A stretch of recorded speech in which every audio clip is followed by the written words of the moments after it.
So talk us through like the problem that you're solving.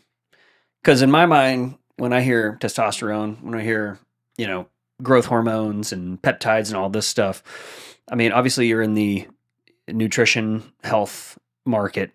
We are a very fat country, man. Like we have an obesity epidemic on our hands. So what is the problem that you're solving? Is that like what is your typical client? I mean, because you're in, I don't know what you said. You said your sexual health, testosterone. I mean, you've got like 4 or 5, areas of expertise that you're operating in, correct? Yeah. Okay. So what problems are you solving right now that you're seeing?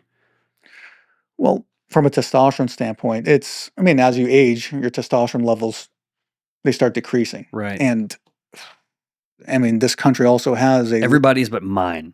Everybody's but yours. But Okay.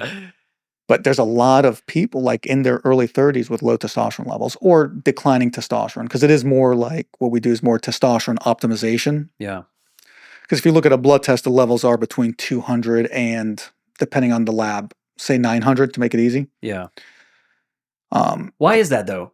Like why is testosterone for young men dropping significantly these days? Jeez. Because if I look back at, like, let's say all of our grandpa's era, right? Like the World War II era.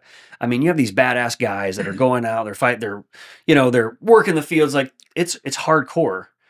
And I feel like my grandpa, I look at my grandpa and I'm like, there's no way this guy's testosterone is as low as like these kids that are in their 30s right now. There's no way. But I mean, maybe it is compared, when you look at it, but I'm just saying, like, looking at the guy, I'm like, he's 82 and he's a badass, Mm-hmm. And so I'm like, what changed? Have we always been going downhill and we just never knew it? Or is this something that changed over the past, 3 or 4 decades? Well, one problem is that we don't test those levels until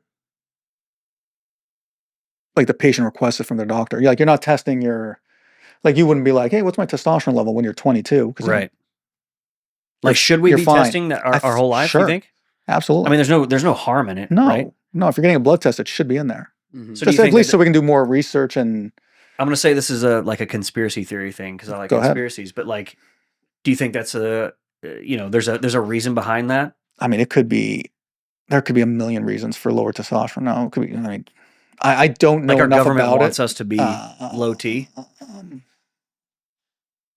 I mean, there could be a million reasons for, and not one specific one. If there was one specific one, maybe, but it could be processed foods. It could be cell phones. It could be, who knows? Like there's probably, you can probably go down a large list of items that we use today that we didn't use back then. Yeah. That could be messing with our hormones. Yeah. Absolutely. I mean, because there's endocrine disruptors. There's so many Andy things. would be a great person to have for that specifically. Yeah.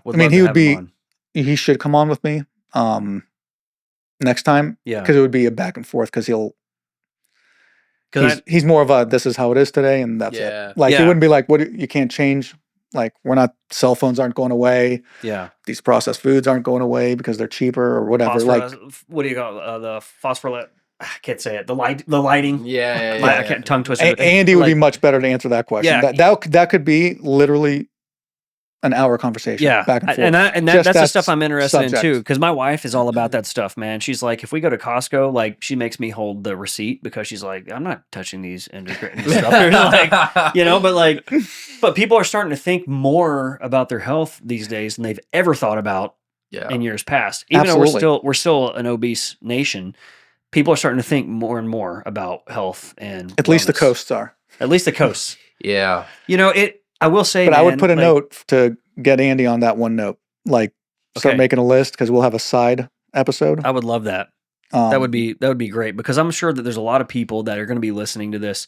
They're interested in it, man. I was referred somebody to you. I've referred a couple people over to you because anytime I mention testosterone or I got a friend that owns this business, it always piques their interest because people want to live with more energy. They want to feel like they're young, like I was talking. I tell everybody, it's the best thing you'll ever do as long as it's appropriate Yeah. and you have a good reason to take it. And what's the downside? You know, me and you, we've had the conversations too. I mean, like, what are downsides of taking it? Are there any downsides whatsoever? Any negative side effects whatsoever? The only really concern, honestly, is the PSA levels. So when you What is when you that? start taking your prostate, Okay.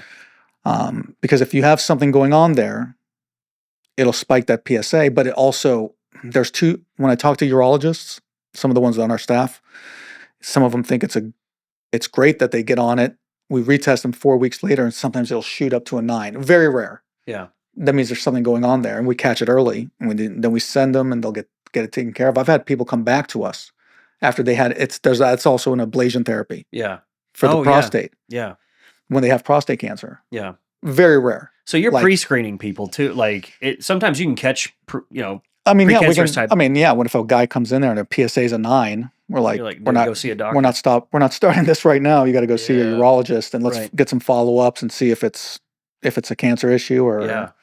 But that's super rare.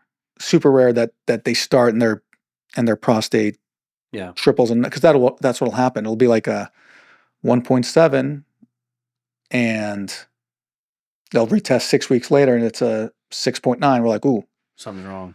that's a big jump Yeah. for 6 weeks of testosterone. So Yeah. something's going on there. Yeah. But again, that's a rare issue. But for the most part, I tell people when I was doing this, because I'm very passionate about it. It's the best thing you'll ever do as long as it's appropriate, and you're under the right guidance and supervision. Yeah. And you keep taking consistent blood work. That's part of it too. Yeah.